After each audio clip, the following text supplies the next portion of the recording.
Today is February 22nd, 2021, and we are doing it. My name is Matthew McCalip, not McCalip, not McClip.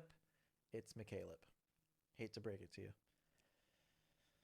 And that's with a strong A, not a short one. And this is Off the Record.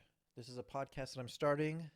Um, I'll be starting, I'll be doing it every Sunday, have it uploaded Monday mornings, because I want to give something to people that they can listen to on a Monday, because people hate Mondays, and I just want to make it more enjoyable for them. Because I hate Mondays myself. You know, I'll I'll I'll take a pair of scissors and I'll go up to a calendar and I'll just slice all the Mondays off, and I'll fucking pocket that shit and go down to the ranch down the street. They got billy goats, and I'll just feed all the Mondays to a billy goat. They like it, so do I. But yeah, I plan on getting a ring light, so there's gonna be better lighting in here because I don't know how I feel about this right now. I'm just in my dining room. I got a nice little setup going on. I'm not gonna call it a studio because I'm not a profesh, but it's my setup. This is a setup. Ah. And this microphone's really heavy. So if I start to just go down, I'm not falling asleep. It's because this thing's heavy. Um, but yeah, happy Black History Month. Gotta love Black History Month. Go do something. Go hug a brother. Go kiss a sister. Go watch that movie. Watch that movie. Are we there yet? That's a family friendly movie. Put on some Aretha Franklin and do your dishes. Do something. And if you don't know any black people, then just go and go eat a McRib. Go to McDonald's, eat a McRib, say a prayer for people that are different than you. Just do something, man. God. But what are you guys' New Year's resolutions? That's what I want to know. I want to know what your New Year's resolutions are. Get some ideas on what I can do myself. Um, you know, I'll tell you my New Year's resolutions. I am setting goals. Like this podcast was a goal, and what I had to do to get to this goal, I told myself I'll only do this podcast if I clean my house. And because my house was really turned into a shithole. I don't know if you know what a shithole is, but a shithole is a place where you don't want people to go to because you'd be embarrassed. You don't want people to come over because you'd be embarrassed, and maybe you don't even want to go home because you're embarrassed as well. But yeah, so if you're listening to this, and if this is really happening, I got my shit tidy, bro. West Side. I'm trying to get in better shape, mentally and physically. Physically, doing some good exercises. I just did a hike today. That was a good time. I did a little speed roping. I got me a speed rope. And get in better shape mentally. Um, just getting my priorities straight as an adult, doing the things that I need to do before getting to the things that I want to do. And I think that's important. And I want to save more and spend less. Some money goals. I want to travel. After I save, I'm not just going to go. I want to learn a new language. I want to learn Spanish because there's a lot of Spanish speaking people in California, and I think it's helpful to know those things. Because at my work, I work in a warehouse and I unload trucks. And there's a truck driver that's he's Hispanic, and I think he only knows about four words of the English language. So when he delivers to me, I sign for the parts. I sign for the product and I say thank you, and he just goes, ah, you know, like this. Thank you. Ah. And I know how to say gracias, and I'm probably not even saying that right, but that's really all I know. I'm not going to be one of those people who go gracias and then, because what if the guy tries to spark up a conversation with me? I'm not going to have anything else after that. Even last night I went to, so I have a pregnant friend, and she asked me to do her a favor. So I was like, all right, you're fucking pregnant. And she told me to go to Food Max. And Food Max is a grocery store that is primarily of a certain flavor. You know, a lot of Hispanics go there. And she wanted me to go pick her up some cake, you know, and it's called a tres leche cake. And I was like, what if I can't find it? Do I ask one of the workers? What if one of the workers only speaks Spanish? I'm not gonna go be like, ¿Dónde está el tres leche cake? Because I don't know how to say cake in Spanish. I didn't want to just have that. I didn't want to, you know, I didn't want to do good and then end bad. You know, I didn't want to be like, ¿Dónde está el tres leche cake? That's white. But I found the cake and everything was okay, and she's still pregnant. I want to cook more and meal prep. I want to get better at meal prepping. And that kind of ties back to getting in better shape physically. What happened? What happened last week? We had the open mic comedy. That was a good time.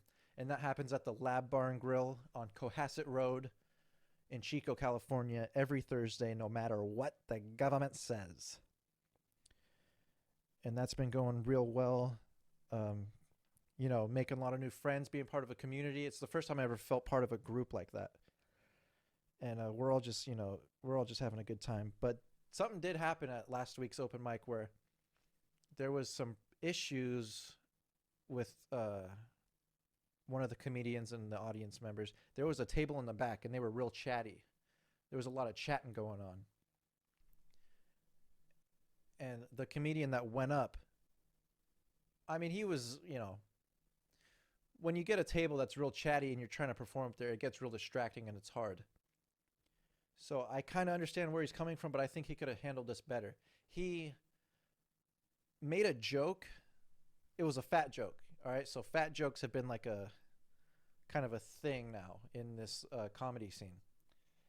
To where it's like, you know, controversial. I don't know. But he said the table in the back that's talking, he says, give it up for the cast. It was women. And he said, give it up for the cast of One Tree Hill and my 600-pound life. And, you know, he said that fat jokes should be acceptable in a comedy show, which, sure. But he also said you can't go to a comedy show and get offended. And this is where I stand on this. People are going to get offended. You're going to have people that get offended at open mics, you know, because it's not a paid, they're not paying to see you. They are probably there just for the drinks. They're there because it's a bar. And they kind of see that there's a comedy show going outside.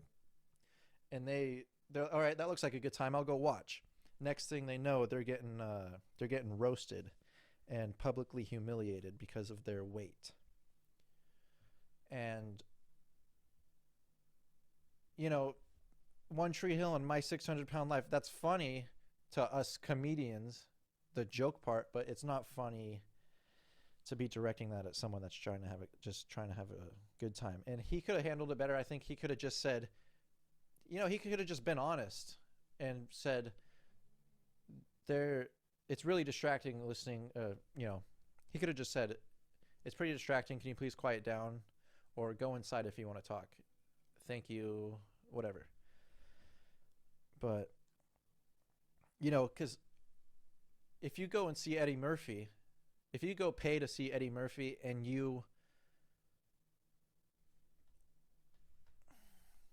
what am I trying to say? If you go and pay to see Eddie Murphy and his specialty is, roasting the audience, people that pay to see that are expecting that to happen and they're okay with it because they're a fan. But people that just don't even know you and you're just some stranger that they didn't pay to see, they're just trying to have a good time and you say those things, that can really hurt someone. So that happened. Roast battle was Friday, and I fucking lost. And I made that video on Instagram talking all that smack and talking up a big game, and I still lost. And I think that's funnier than anything. But that was a good time. Oh, and someone came out to the roast battle. So I don't know if you heard in the news a few months back that there was a guy that got shot on the bike path in Chico. Yeah, some guy I went to high school with, he got shot on the bike path and he was in the hospital for 7 weeks. Well, really, he was in the hospital for 2 weeks because for 5 weeks he was in a coma. So he was in the hospital for 2 weeks, and he's doing well now. And I always wondered what happened to him because I just heard that he got shot and then nothing after that. So I was real worried about him. And I see him there, and he said that he came out to the roast battle because he saw my name on the flyer like a week before. So he said, "Oh, I know that guy. I'll pay to go see the roast battle, and I'll go watch him." So it's kind of cool that I was just wondering about him. I was worried, and he came out to see me. And that's he's such a nice guy. So I'm gonna get to some questions. Or no, I'm gonna talk about what I did.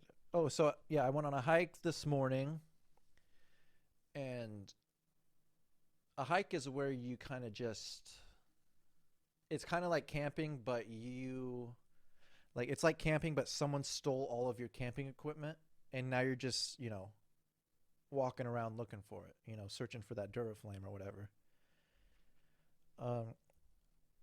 And I like hikes. I have a friend, Brandon, and our thing in high school was to go on hikes.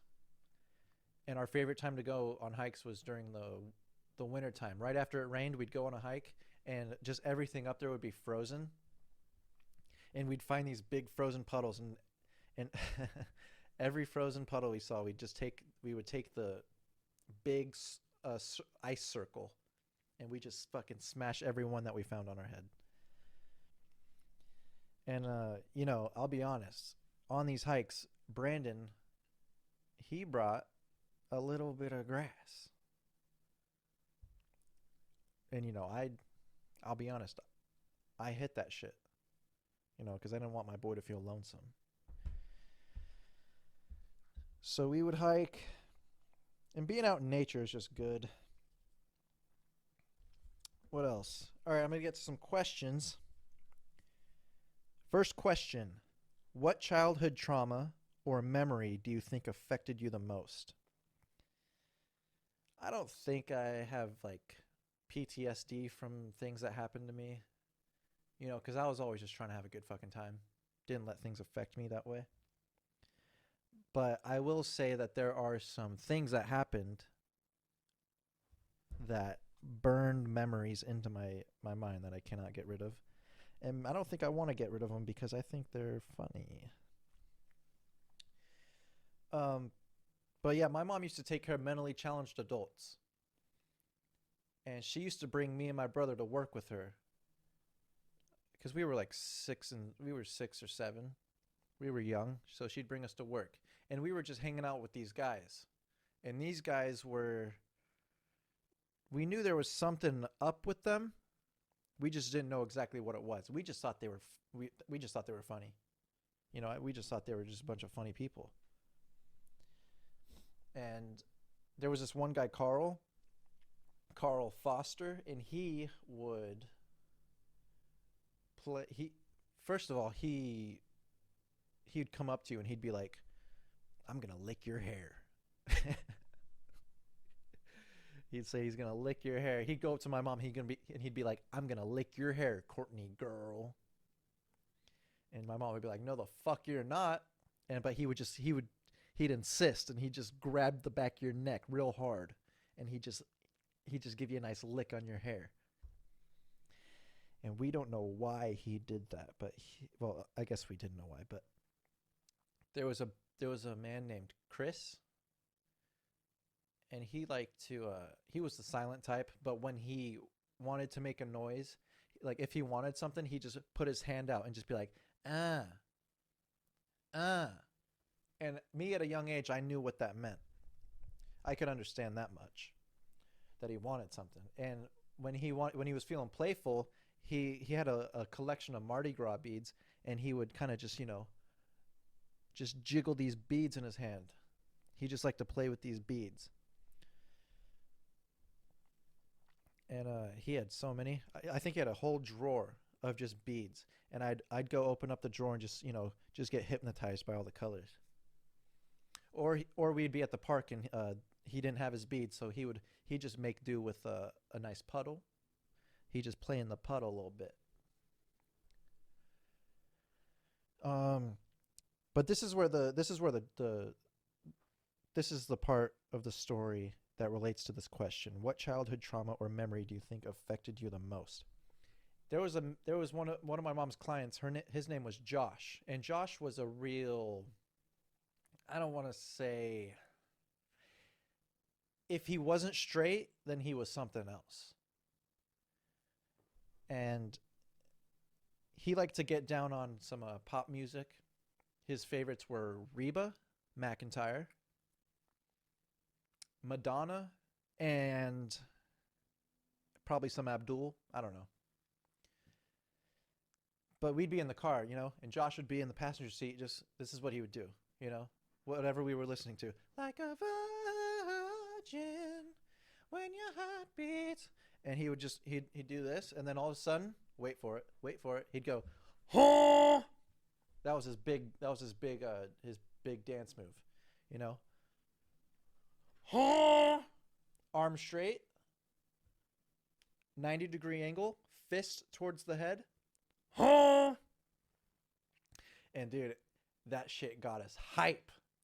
We'd all do it. And we still do it to this day, and we haven't even seen the motherfucker in 15 years. But so this is where it gets dark. Josh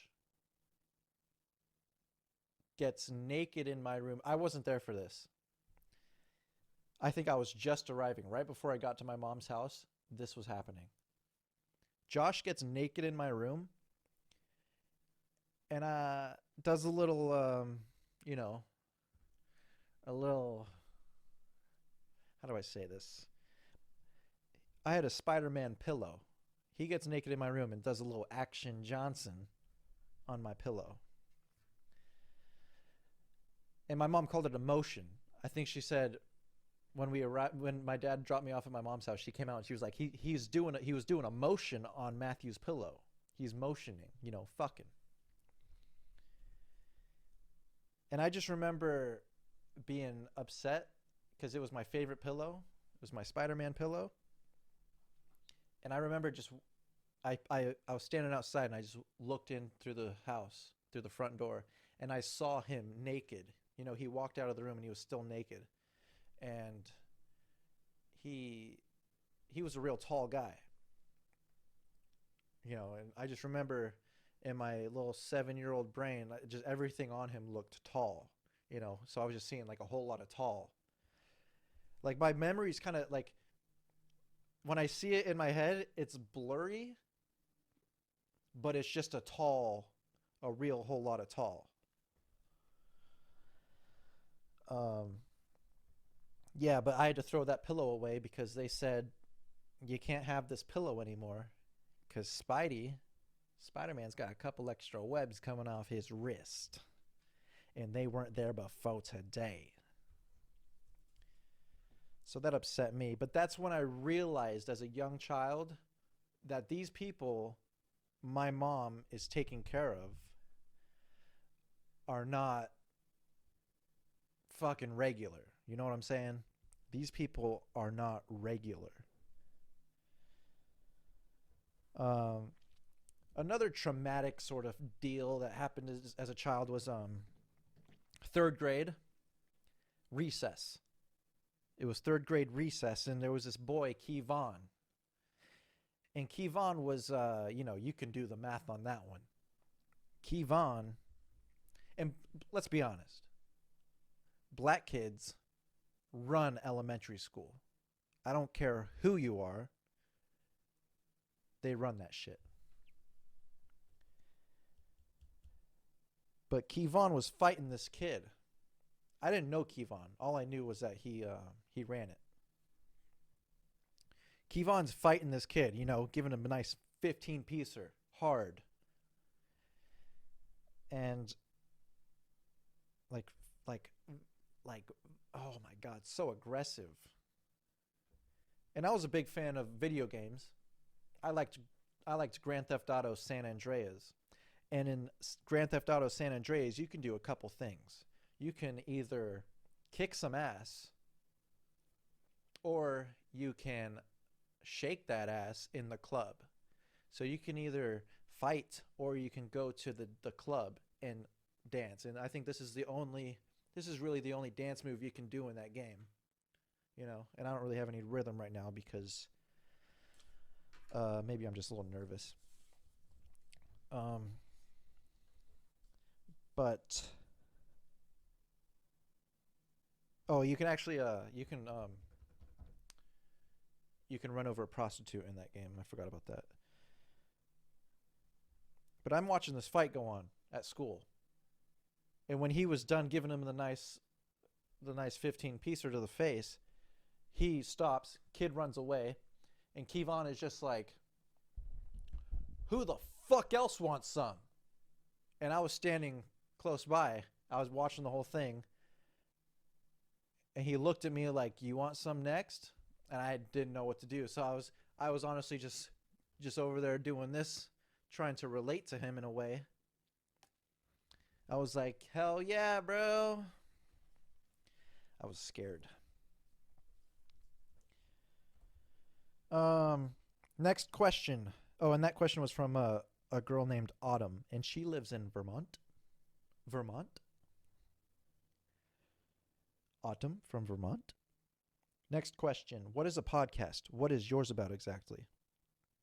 And that question is from Jake McCown. And Jake McCown is a funny comedian that goes to the Lab Bar and Grill most Thursdays. He's got a kid.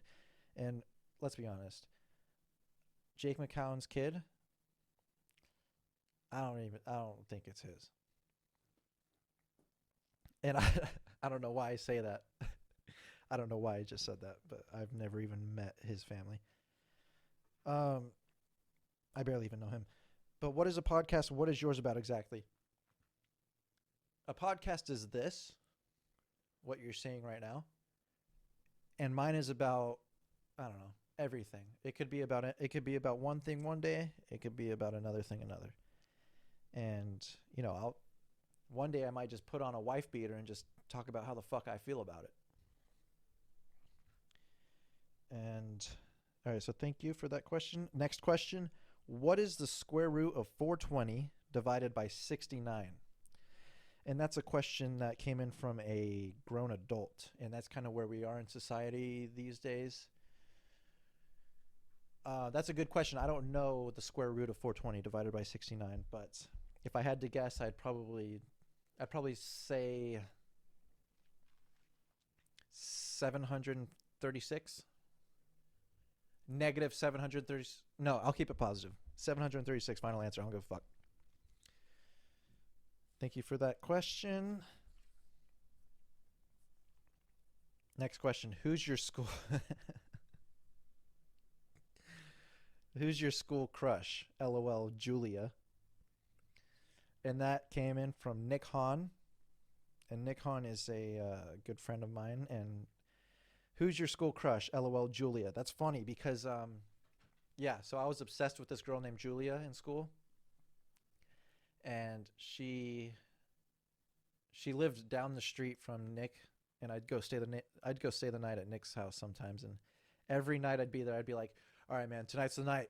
Tonight's the night. I'm gonna go knock on Julia's door. We're gonna fall in love. And Nick would be like, oh, okay, all right, guy. You say that every freaking time you come over, dude. We were like 7th graders. You say that like every freaking time. All right, I'll believe it when I see it. Oh, that was fun. That was a fun time. I sat next to Julia in a computer class, and I don't think I got any work done. And I think at one point in time, I had a pillow that I had, not the Spider-Man pillow. It wasn't the Spider-Man pillow. This was a different pillow. I would never do that to Julia. But I would write Julia's name on my pillow, and I would just cuddle that thing at night so hard. I would just cuddle it. Because I thought if the harder I cuddled it, maybe somehow my feelings will shoot up into the sky, wrap around the moon, and then shoot down right into Julia's heart, right through her arteries, just so she can feel how much I cared about her. And when I first made a Facebook profile when I was younger, my very, very, very first profile status, and this is true, my very first profile status that I posted, it asked me, what's on your mind? And I said, Julia is on my mind. And that's on fucking God, bro. So that was from Nick Hahn. Thank you. Next question. Why are you so cool? Aww. Why are you so... That's nice of you to say. That's from Brianna Schweitzer. She's a good friend of mine. She's a mother. Brianna Schweitzer, she's a German. She is a German descendant. And it's pretty obvious. But why are you so... Thank you. Thank you for saying that. I'm just out here trying my best. I'm just doing my best out here. Sometimes I don't feel like I'm that cool, so you saying that makes me feel good. Thank you. You have pretty eyes. What? And next question. Why did you start stand-up? Who are your favorite comedians besides me? And that's another question from Jake McCown. Why did you start stand-up? Because I was told a long time that I was funny. And when life gives you lemons, you know what you do? You make beef stew. But I don't think I was always funny. I think that's something I gained later on. Because when I was like, I don't know, 9 or 12 years old, my mom is funny. My stepdad's funny. My brother's funny. They would all make jokes. They'd all be joking around, and I was the younger one. And they'd probably say something hella funny, and I'd be like, imagine if a Transformer did it, or something like that. I don't know. And then they would just be like, they kind of just look like, okay, he tried. Good try, Matt. And yeah, so that's something I gained later on, and I'm glad I'm doing something with it. Who are your favorite comedians besides me? I'd say Jim Carrey, Adam Sandler, Robin Williams, and a lot more that I cannot think of right now. What about women? Kate McKinnon, Kristen Wiig, they're funny, and Amanda Bynes. Amanda Bynes is in my opinion, the GOAT. Next question. What's the thing that made you feel like you should follow the path you're on? What's the thing that made you feel like you should follow the path you're on? Probably just following my dreams. You gotta do what you love. And I especially have to do what I love to do. Excuse me. I have to do what I love to do. Otherwise, I'll get sad. And if if I'm not doing comedy or making an Instagram video or acting of some sort, I start to get real depressed inside. and I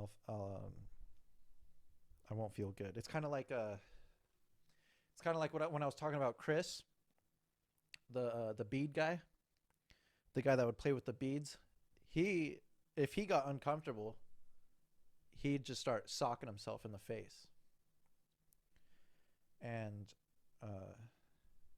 but when he would play with his beads, that's when he felt okay.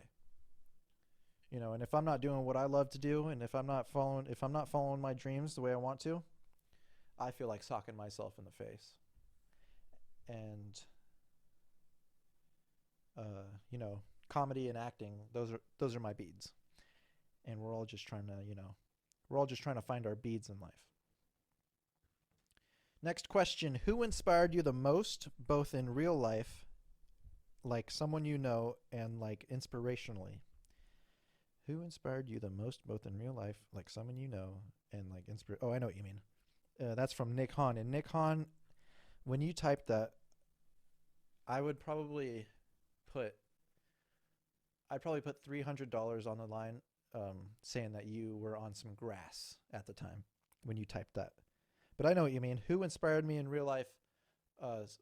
Someone I know personally and someone famous. I'd say my dad inspires me to be creative, because when we were younger, he made a whole trilogy of me and my brother, a movie, a motion picture. And he made 3 movies, and they were like legit, and it was just for fun. It wasn't anything special. He wasn't getting paid for it. It was just something fun to do. So you got to be creative. You got to have fun. You just got to have fun, Someone famous that inspires me, probably, who's that guy? What's that guy's name? Billy Mays? OxyClean?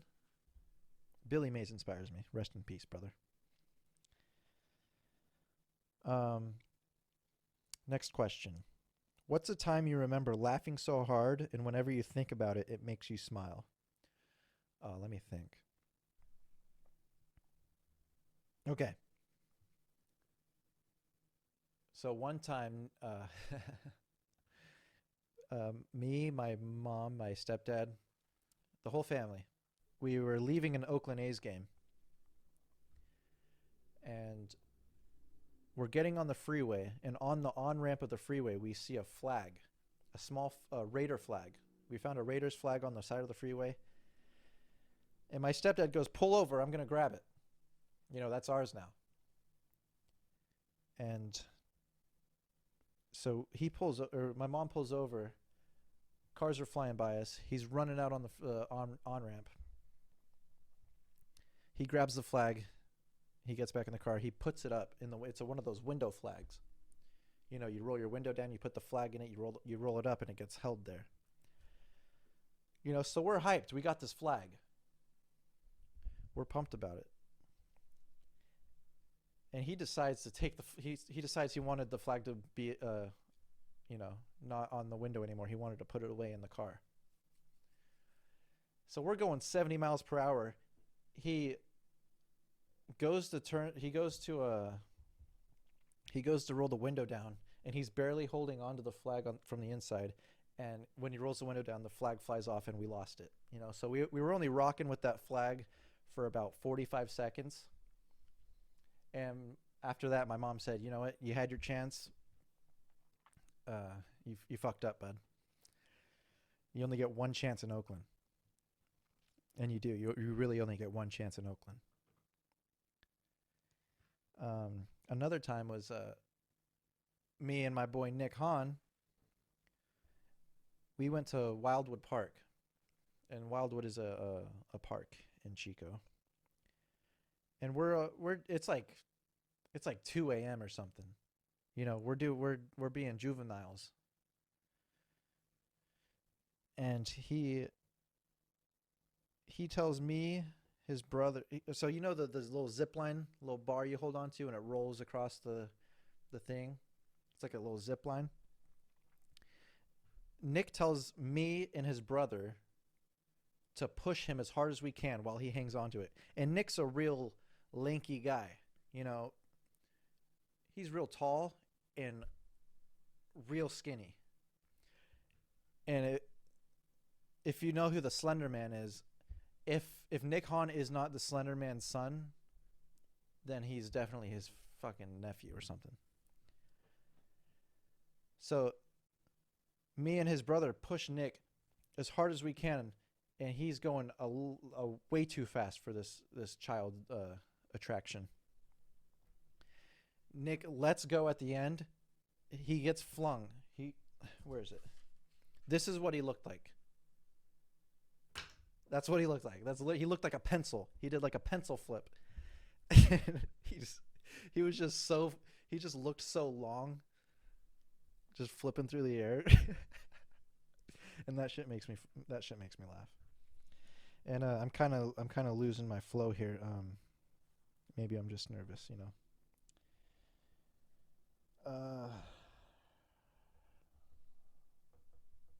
Last question. Do you remember the upper decker story you told me in high school?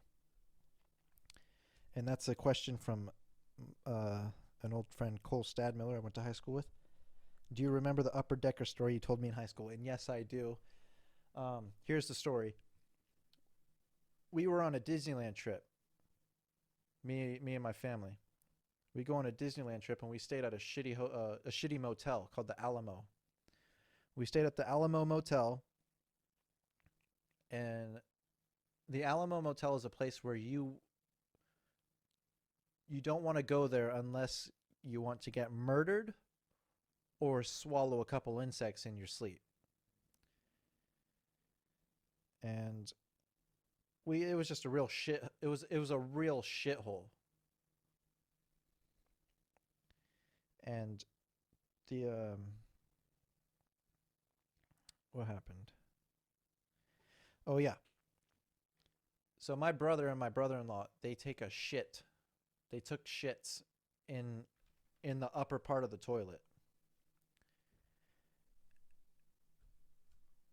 And Cole, I think I told you that I did that in high school.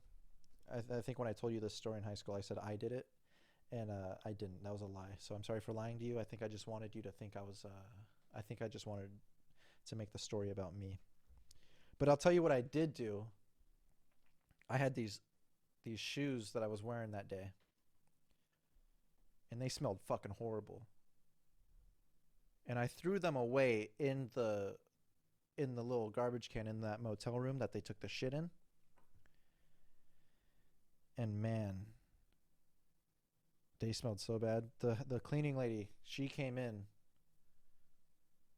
to clean the place, and she smelled my shoes, and she decided to do a little further investigating. And I think that's when she found the shit in the toilet. She was sniffing around, smelled something, and then found the shit. The body dismissal, because there were two different body dismissals in the same reservoir from two different humans. So they charged us $117. It costs $117 to shit in the it costs $117 to shit in the upper part of the toilet. So if you ever want to do it, you're probably going to want to pack a Franklin and a Jackson with you. Because, and you're going to get like $3 back. And you could probably go get you probably go get like some gumballs and a couple Arizonas with those $3 that you get back. But that's it. Thank you for listening if you did. I hope I gave some good answers. I hope you enjoyed this. This is going to be happening every Sunday. Or no, you're going to be hearing it on Mondays. I'm going to do it on Sunday, upload it on Monday. That's it. Thank you for listening. Feliz Navidad. All right, take care of yourselves. Be good. Love one another. Peace out.